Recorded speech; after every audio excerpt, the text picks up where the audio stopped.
who doesn't want to project manage a high performance team? Right? A team where every member of that team is motivated to produce better and quality results. If you think about it, you'll find that 99% of most project managers would want to manage a high performance team.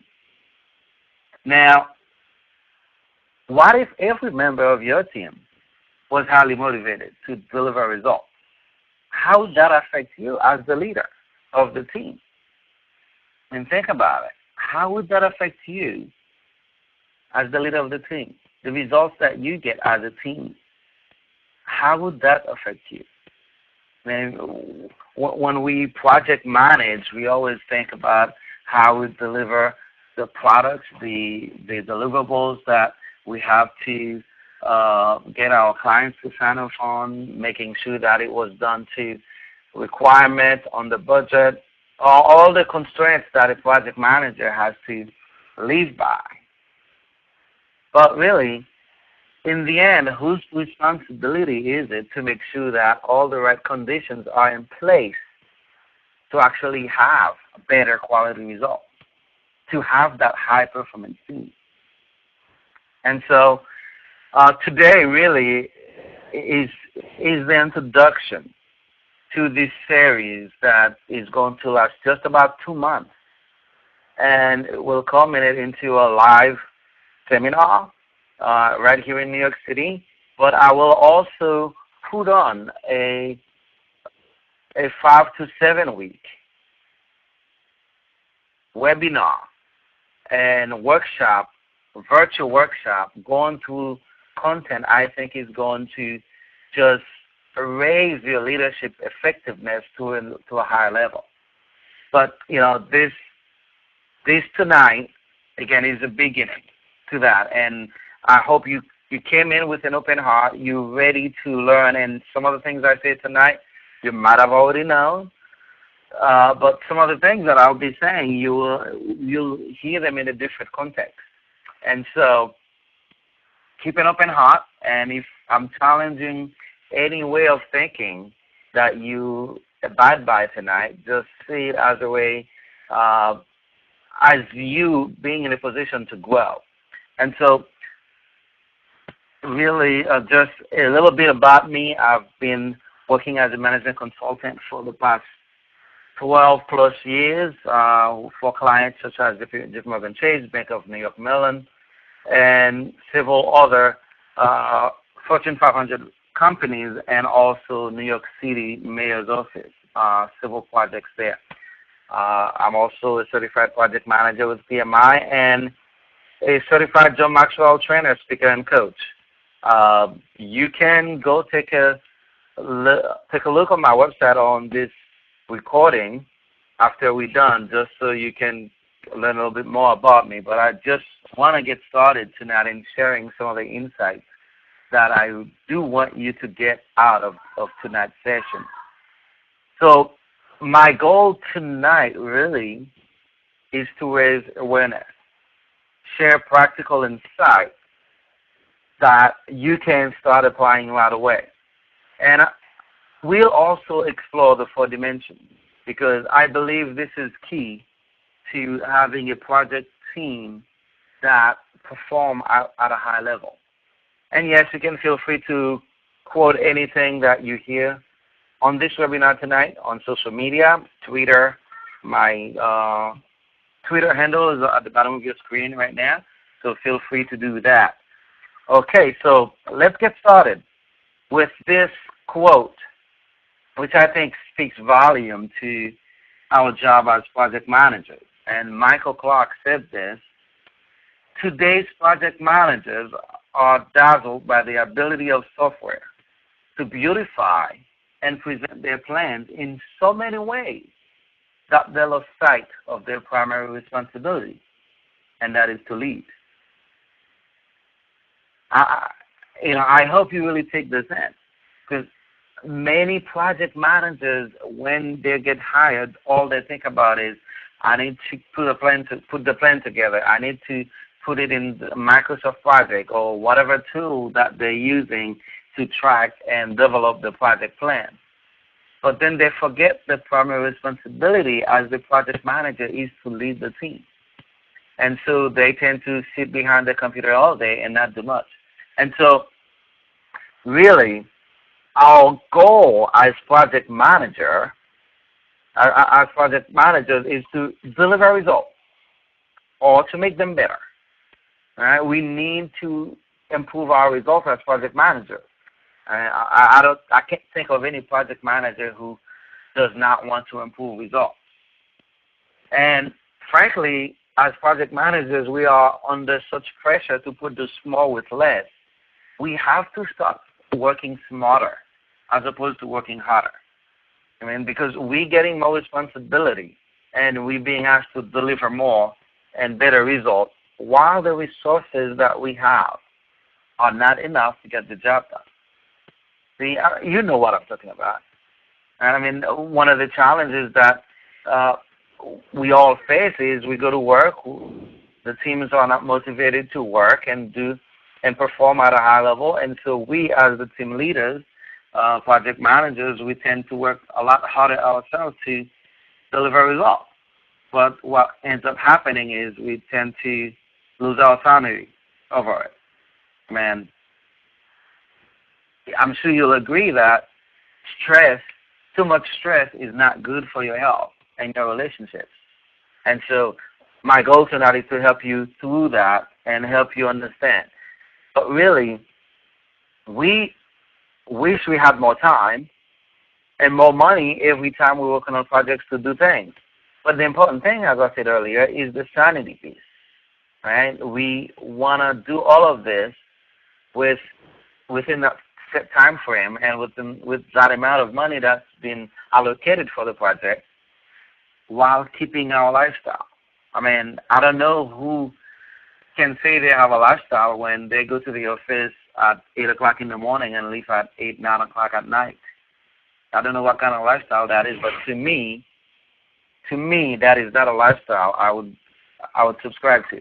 So if that's an idea of lifestyle, then great for you, right? If that's your idea of lifestyle. But I'm sure most of you want to spend time doing things that rejuvenate you outside of work. And so that's why I'm putting this together, this webinar series.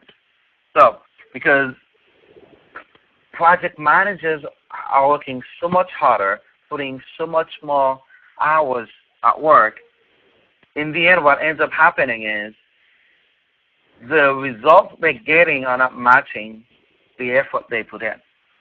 And in the end, their families end up paying for it, right? They keep missing the important events in their families, the growth milestones of their children, and putting stress on the relationships that matters to them.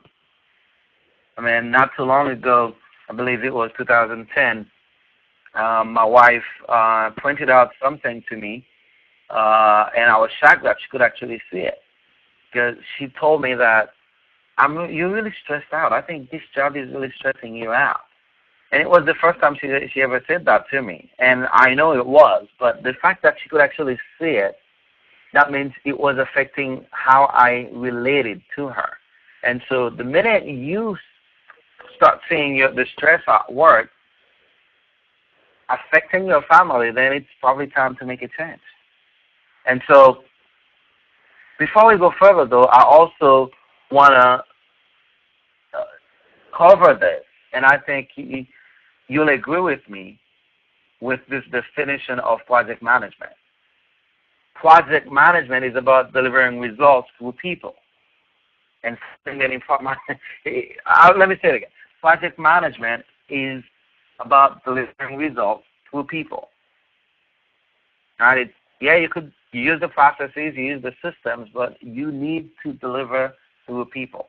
And sadly, many project managers, they fail to do that because they can inspire performance in others.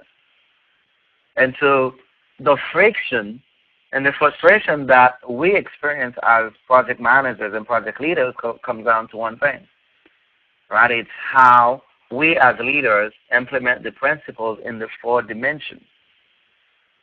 of a high-performance team.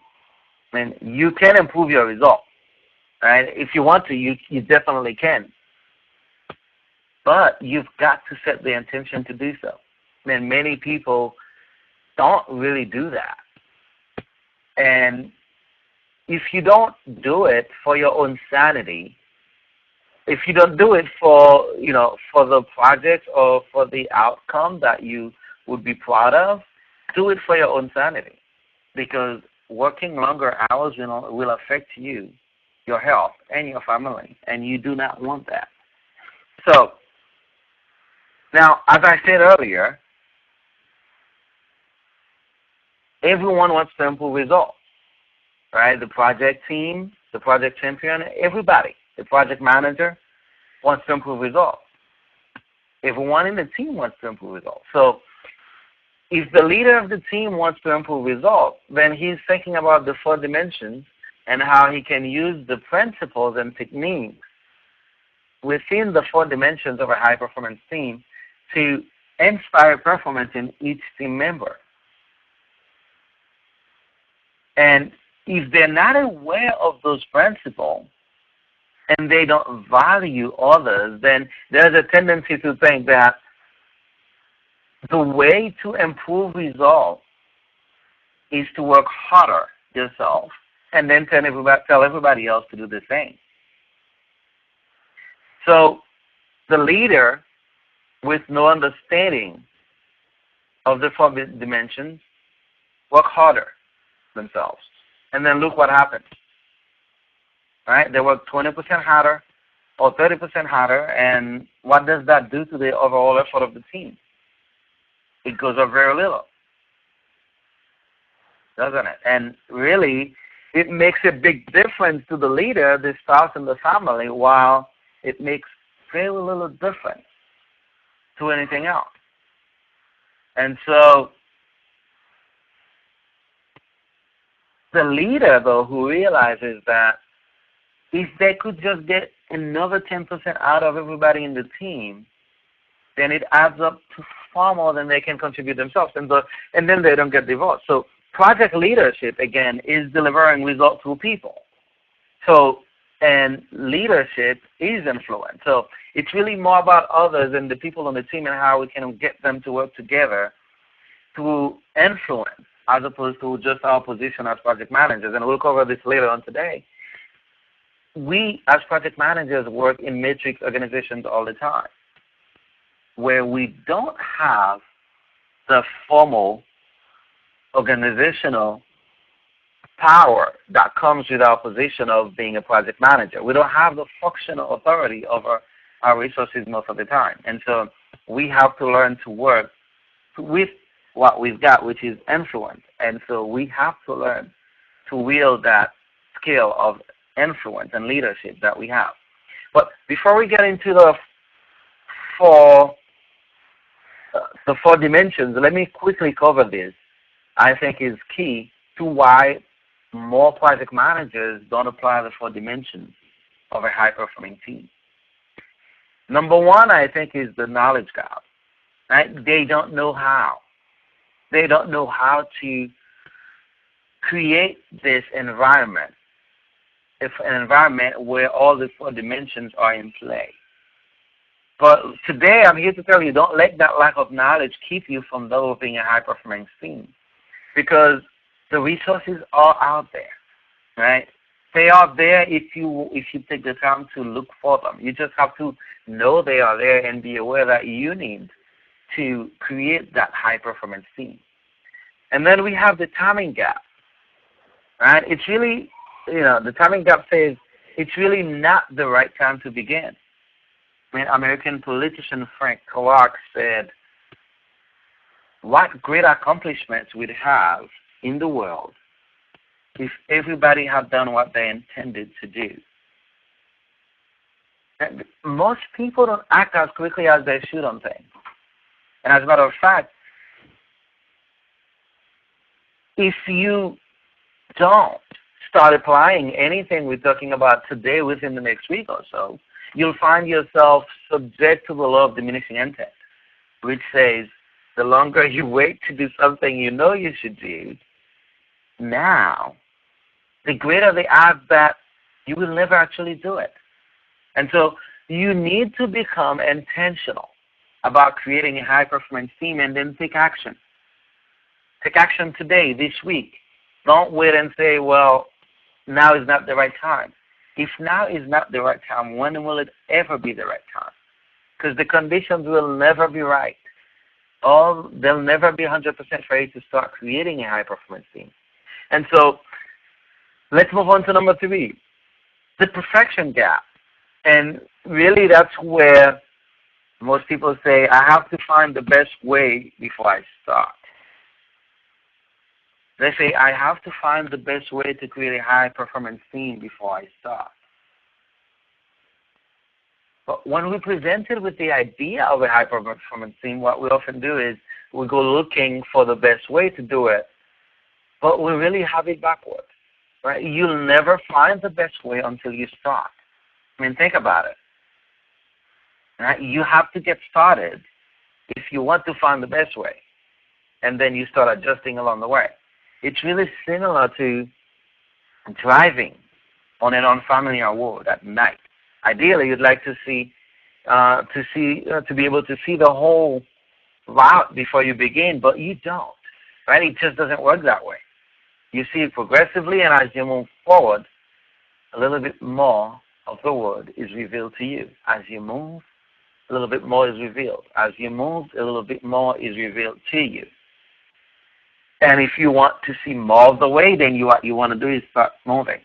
And so tonight I'm encouraging you to start on your journey as a project manager to create high-performance teams wherever you go. And number 4 is the comparison gap, where we think, well, the other people are better than me, that's why they have a high-performance team. Well, that's a good thing. If they are better, then you can learn from them.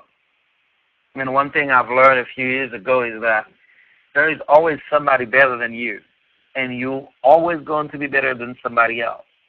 So my advice is to get over it, right? Trying to compare yourself to others is useless. And so knowing that others are better than you, then that's your opportunity, that's your chance to actually learn how to create high-performance teams by learning from them. You can learn from them. So that's a great thing. So you should use that as a way, as motivation to actually do it, because others are doing it.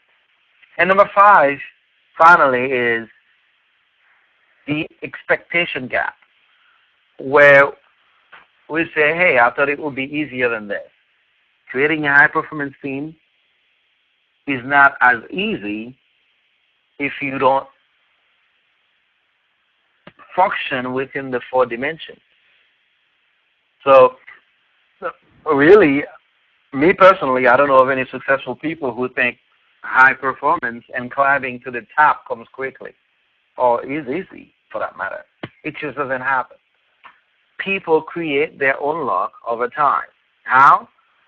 The formula is really, I think you may have heard this before, right? Preparation plus attitude plus opportunity plus action. Doing something about it equals success. And where most people fail is at the preparation phase. And so that's why those of you who are on this webinar tonight, I commend you for taking the time to learn and grow and be a better project manager, so that when the opportunity comes, you'll see it. But the people who fail at the preparation phase, when the opportunity comes, they don't see it or even don't know if it's there because they're not ready for it. John Wooden said this: when the opportunity comes, it's too late to prepare. So it all starts with preparation. And being on this webinar tonight is a good thing because you've already started. And if you want to reach your goals and fulfill your potential and that of your team, you need to become more intentional about creating high-performance teams. And the secret is, it starts with you. And so let's get started going into the 4 dimensions of high-performance teams. Number one is the technical dimension, which really measures effectiveness. It ensures that everything is working fine, and that's where really most of project management project managers live. That's where they rent space. Some project managers live in the social dimension, where they learn how to build influence, and those are usually the ones that are more successful than the one that live and rent space in the technical dimension. And then you have the intellectual dimension, and that's what ensures growth, ensures the growth of the person, the team members, and the team in general. And finally, we have the spiritual dimension that fosters motivation, internal and external motivation. So let's get started going through the details of this.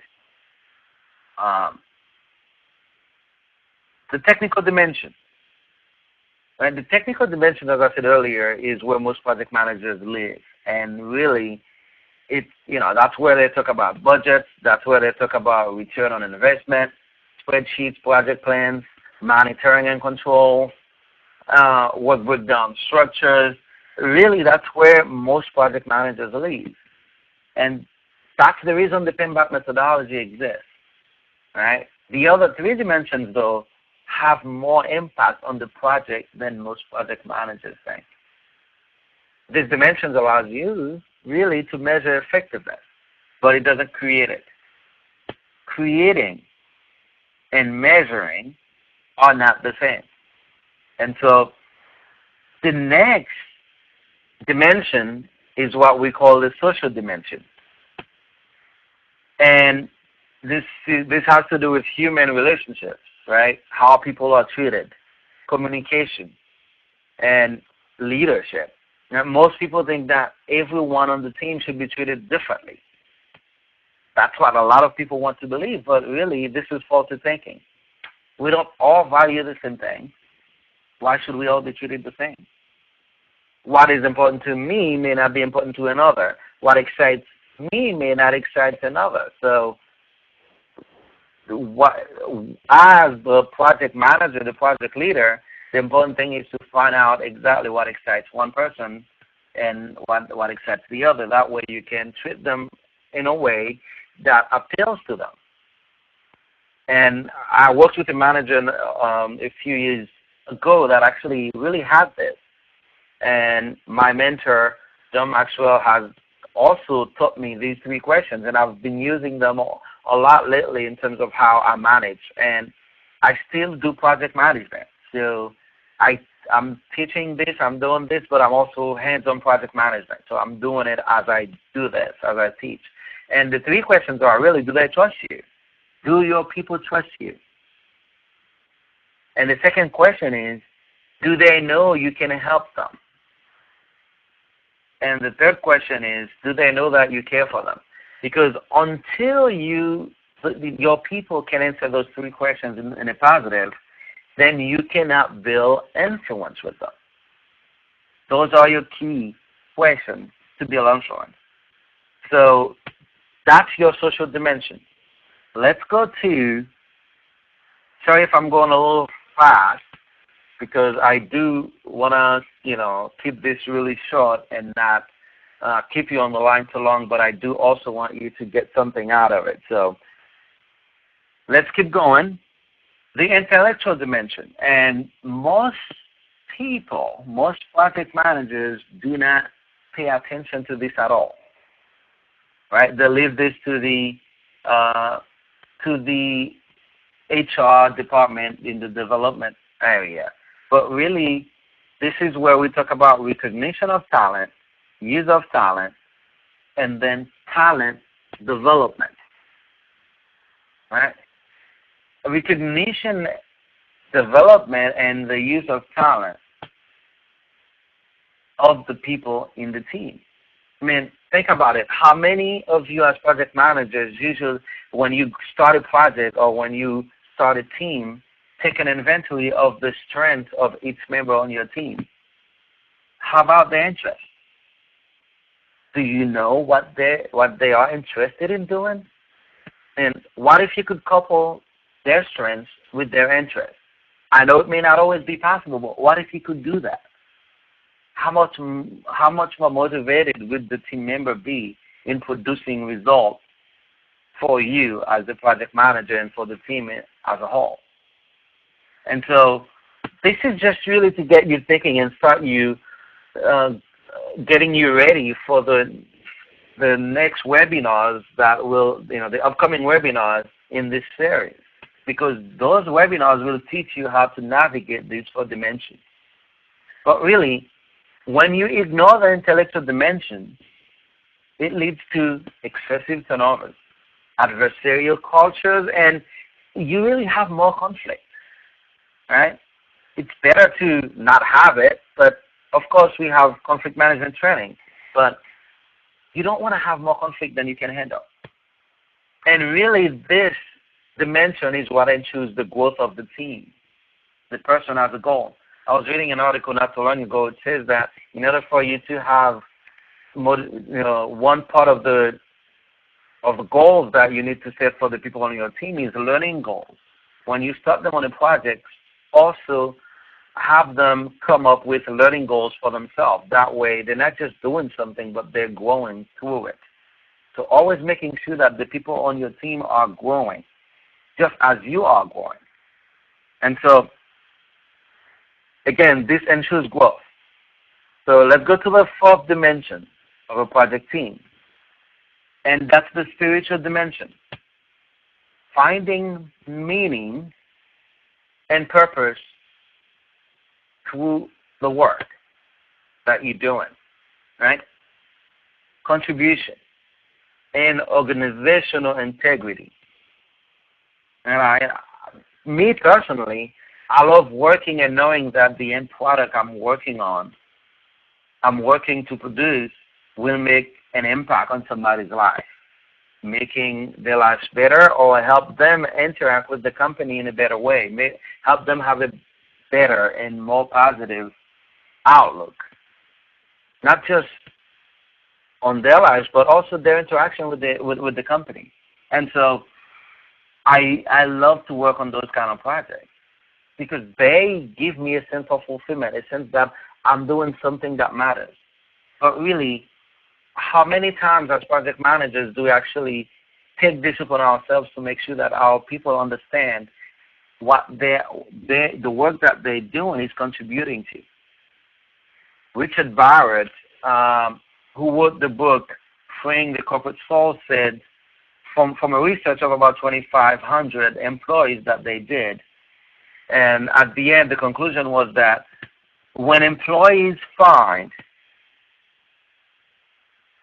personal fulfillment at work, their productivity can be at least twice as high. Think about it. Twice as high as when they don't. But that's just staggering.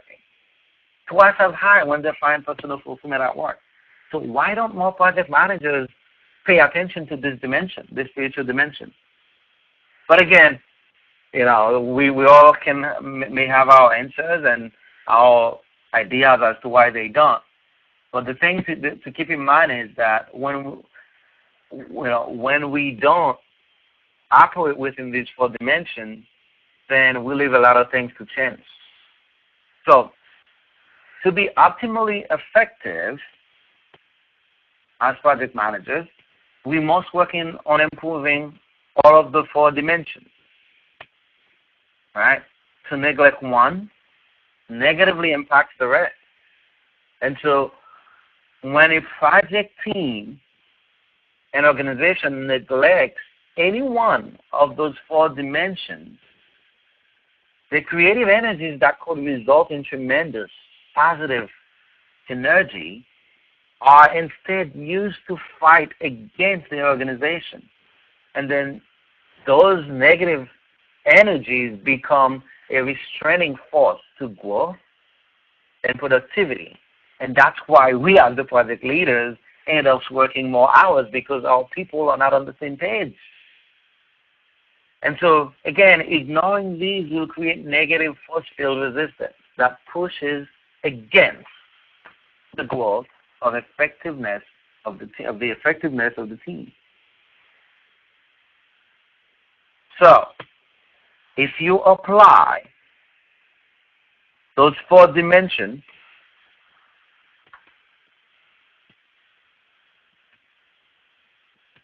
if you apply them to your team,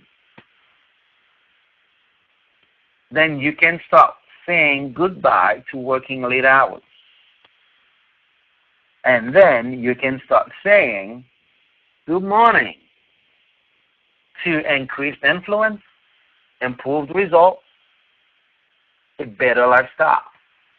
And so, in conclusion, right, because we're about out of time,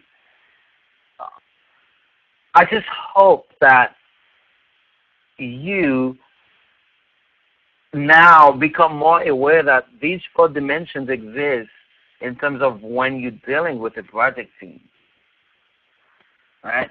And so I hope what I've shared here you've not only found interesting, but given you some ideas that you can start using right away. And so this really is something I'm really excited to share with you. And my goal is to use these 4 dimensions and the rest of the series to help you understand how you can create this high-performance team. And some of the other webinars coming up will be Leading Without Authority, a Project Manager's Dilemma, How Great Project Leaders Inspire Performance, right? Project Planning for Project Success, Who's Got Your Back, Assembling a Team that ensures success, and then Project Management at the Speed of Trust. And frankly, I've put together a program that I'm really excited about, and I know you will really learn a lot from this program. And I have some great speakers coming to share with you as well. So it's not just going to be me, but I have other speakers who will be sharing with you as well. So I really hope you take the lessons and the things that we talk about tonight and not just start thinking about them and how you can apply them in your everyday life as a project manager, but how you can learn some more about how you can create high-performance teams. And so, ladies and gentlemen, I'd like to really thank you for being on the line. And, if you have questions or comments and you have time, I don't mind taking another 5 minutes to answer them, but I know it's about 9:35 in the U.S. And but wherever you are joining us from, if you have questions, feel free to type them in the chat box, and I'll be answering them. So, again, thank you for being on the line, and I hope you've learned from this and you'll start working things out so you can learn how to create a high-performance team. It's been a pleasure to share these things with you, and I know it will be a pleasure again to have you on future calls. Thank you very much for being on. So have a good night, everybody.